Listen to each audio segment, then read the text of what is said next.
And welcome back to the Civil Rights Lawyer channel. Police arrested and detained several young people in Watertown, Wisconsin on Saturday while they were preaching at a public drag queen event. Video circulated on social media showing multiple police officers arresting Marcus Schroeder as he was reading from the Bible. One officer was recorded aggressively pulling a microphone out of the kid's hands and walking him away in handcuffs. Nick Prohl, another young Christian there, was detained and removed from the venue but later released without a warning. For all the law is fulfilled in one word, even in this, you shall love your neighbor as yourself. But if you bite and devour one another, beware lest you be consumed by one another. Hey, what are you doing? What is the problem? What's wrong? What are you doing? I just didn't have my hand. You didn't give him any warning. You just grabbed the mic. No, this is the same one that we had in here. Yeah, that was in there. It was not out here. What is wrong with you? What are you doing? You didn't give us any warning. Let it go. You guys have been warned. They say we can They say we can speak out here on the sidewalk freely. You can speak, but there's no amplified device. Nobody told us that. What are you doing? Nobody told me that. Well, how come there's no amplification? What's this? Hey, you guys are acting like thugs, man.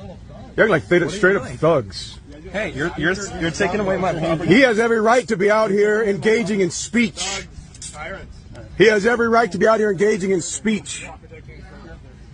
There's cars driving by with their radios playing, that's amplified sound. People are standing out here with radios, that's amplified sound. The ordinance has to do with a decibel gauge. You don't just get to pick and choose which amplification you like and which you don't.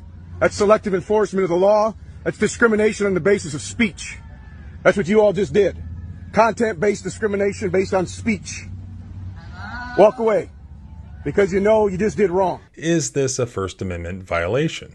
Jason Storms, who recorded the viral video, said that the young people who attend Mercy Seat Christian Church in Brookfield, Wisconsin, were some of the more than 200 individuals from various groups who assembled to protest the drag queen show. News of the drag queen event had made national headlines as Nazi sympathizers, who were unaffiliated with the Christians preaching the gospel there, as well as other secular groups protesting the event, appeared at the performance. Wisconsin Democrat Governor Tony Evers denounced the Nazi presence, but defended the occurrence of the show. LGBTQ Wisconsinites deserve to be treated with dignity, decency, and kindness and respect, just like every other Wisconsinite, he said. They deserve to be safe being who they are without fear or threat of shame, harassment, intimidation, or violence. Storms told the media that the Christians at the event had zero affiliation with the Nazis, who he believes are likely from outside the state of Wisconsin. He added that the young people attempted to share the gospel with them, in addition to the attendees of the drag queen event.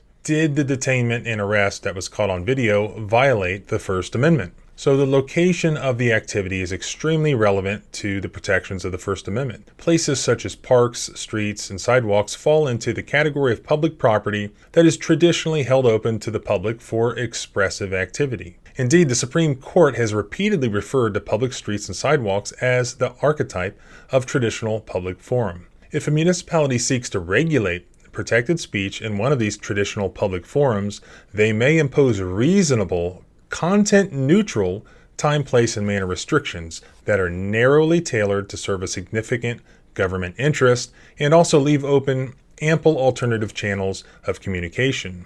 If the regulation is content-based, however, the courts apply strict scrutiny. Under strict scrutiny, a regulation will be upheld only if it is the least restrictive means available to further a compelling government interest.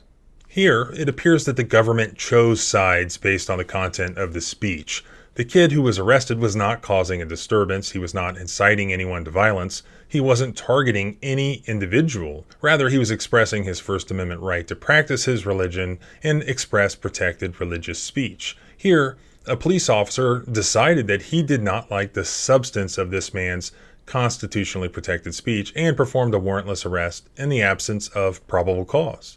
Or was there probable cause? It appears that the local ordinance used to justify the arrest was related to the use of sound amplification equipment.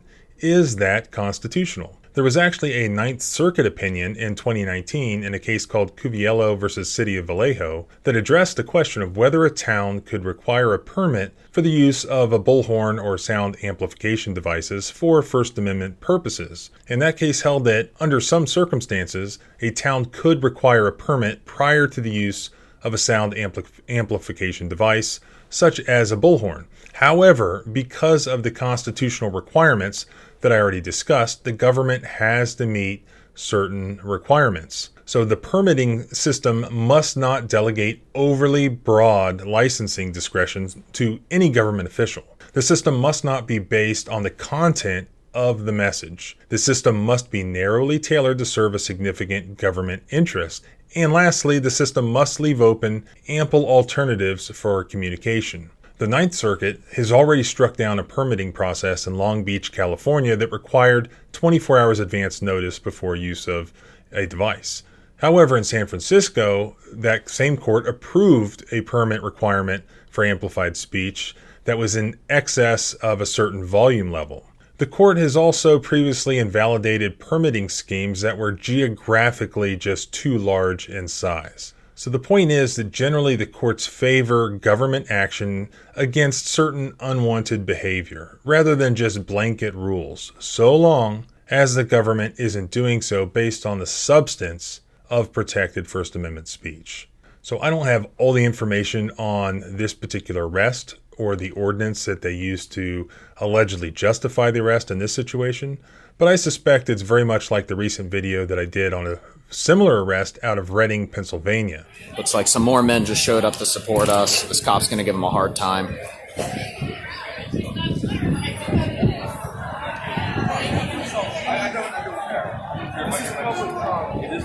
want to say you don't care. I don't.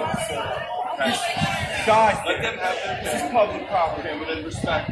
Oh, I'm respecting it. Let them have their event. You know who's cheering for us? The people that are in hell. So you do you, and I'm going to do me. This is public property. You. God is not. That's all. God, this one, your brother. Good morning, ladies and gentlemen. We're going to get started. My name is Enrique Castro. I'm the Executive Director of Grand Pride Celebration. And it is my honor God bless you, brother. to wish you all a happy Pride Month. So I'll link that video as well. Hopefully we'll find out more information on this and we can do an update video on what happened. So as always, thanks for watching. Please subscribe. We're getting close to the 400,000 subscriber mark, so subscribe both here and at the blog at thecivilrightslawyer.com. Thank you very much. Freedom is scary. Deal with it. I'll see you next time.